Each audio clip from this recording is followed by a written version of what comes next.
बद्रीनाथ धाम में चढ़ावा चोरी के आरोपों में घिरे प्रमोद नौटियाल को लेकर एक बड़ा खुलासा हुआ है। बीकेटीसी की जांच रिपोर्ट में जो सच सामने आया है वो हैरान कर देने वाला है, क्योंकि सिर्फ एक बार नहीं बल्कि कई बार भगवान के दान पर डाका डाला गया। बद्रीनाथ धाम में प्रमोद नौटियाल ने कैसे दान चोरी का खेल खेला, इस रिपोर्ट में देखिए। पकड़ा गया बद्रीनाथ धाम का दान चोर। बीकेटीसी की जांच में खुल गया राज।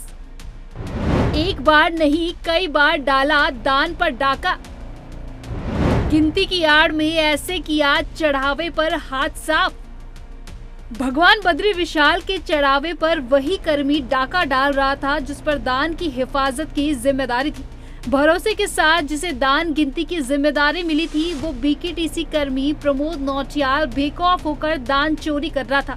बीकेटीसी की जांच रिपोर्ट में जो खुलासा हुआ है वो हैरान कर देने वाला है, क्योंकि मंदिर में सिर्फ एक बार नहीं बल्कि कई बार भगवान के चढ़ावे पर हाथ साफ किया गया। सूत्रों के अनुसार बीकेटीसी ने समिति के सीईओ सोहन सिंह रांगड़ को 4 सदस्यीय जांच टीम ने 18 पन्नों की जांच रिपोर्ट सौंपी है। रिपोर्ट के अनुसार 5 दिन में 8 बार चढ़ावे की हेराफेरी हुई है। 2 जुलाई को धाम में चढ़ावे की हेराफेरी की गई। आरोपी प्रमोद नौटियाल कई बार पैसे ले जाते हुए देखा गया। 29 जून को भी दान चोरी की बात सामने आ रही है। आरोपी कर्मी 29 जून को भी नोट ले जाते हुए दिखाई दे रहा है। कई अन्य कर्मचारियों की भूमिका भी संदिग्ध मिली है।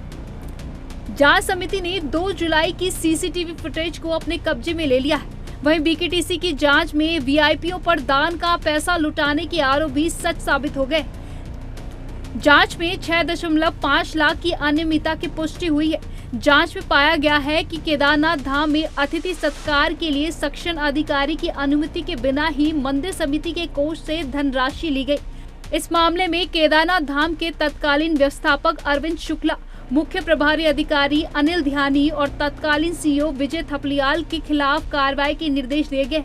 लेकिन इस बीच सोशल मीडिया पर चर्चाएं तेज हो गई हैं कि गणेश गोदियाल के बीकेटीसी अध्यक्ष रहते हुए विजय थपलियाल को स्थायी नियुक्ति मिली थी, जिस पर गोदियाल का कहना है कि बीजेपी उनका नाम आगे कर अपने पाप धुलना चाह रही है। भारतीय जनता पार्टी के पास और सरकार के पास, भारतीय जनता पार्टी की उत्तराखंड सरकार के पास बोलने के लिए कुछ नहीं है। ये पूरी तरह से लोगों के सामने ओपन हो चुके हैं, खुल चुके हैं। इनकी सब चोरियां पकड़ी गई हैं। प्रश्न ये है कि बद्रीनाथ केदारनाथ टेम्पल कमेटी के अध्यक्ष ने एक व्यक्ति को देहरादून से अपने साथ ले जाकर अपना वैयक्तिक सहायक बनाया और वो वैयक्तिक सहायक चोरी में देखा गया कि उसने चोरी की। अभी जांच जारी है। मैं अंतिम रूप में ये प्रूफ नहीं हुआ है, लेकिन शंका उन पर है। बद्रीनाथ टेम्पल कमेटी ने उसको सस्पेंड भी किया। अब उनका लोगों का ये कहना कि ये व्यक्ति गणेश गोदियाल के समय परमानेंट हुआ। तो बात यह है, पुष्कर सिंह धामी जी, आप पूरे राज्य में कुख्यात हो चुके हो भ्रष्टाचार के लिए। तो इसके लिए क्या ये कहा जाए कि भारत के प्रधानमंत्री नरेंद्र मोदी जी माफ़ी मांगे क्योंकि उन्होंने आपको यहाँ मुख्यमंत्री बनवाया, ये कहा जाए? बेसर पैर की बात करते हैं। मुख्यमंत्री धामी दावा करते हैं कि उन्होंने 20,000 लोगों को नौकरी लगाया।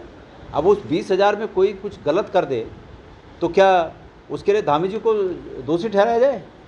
बद्रीनाथ चढ़ावा चोरी मामला सामने आने के बाद से एक तरफ जहां बीकेटीसी सवालों के घेरे में आ गई है, तो वहीं लाखों भक्तों की आस्था को भी ठेस पहुंची है। भक्तों की आस्था को देखते हुए जांच समिति ने बीकेटीसी सीईओ को कुछ सुझाव भी दिए हैं, जिसमें दान गिनती के दौरान कर्मियों का बिना जेब वाले कपड़े पहनने और फोन, पर्स या बैग जैसा सामान बाहर रखने की मांग की गई है।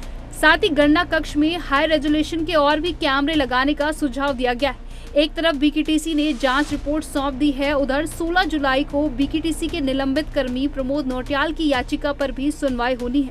मामले में कोर्ट क्या निर्णय लेता है और एसआईटी जांच में क्या सामने आता है, अब सबकी निगाहें इस पर टिकी है। देहरादून से सुशांत सिंह के साथ न्यूज डेस्क रफ्तार मीडिया।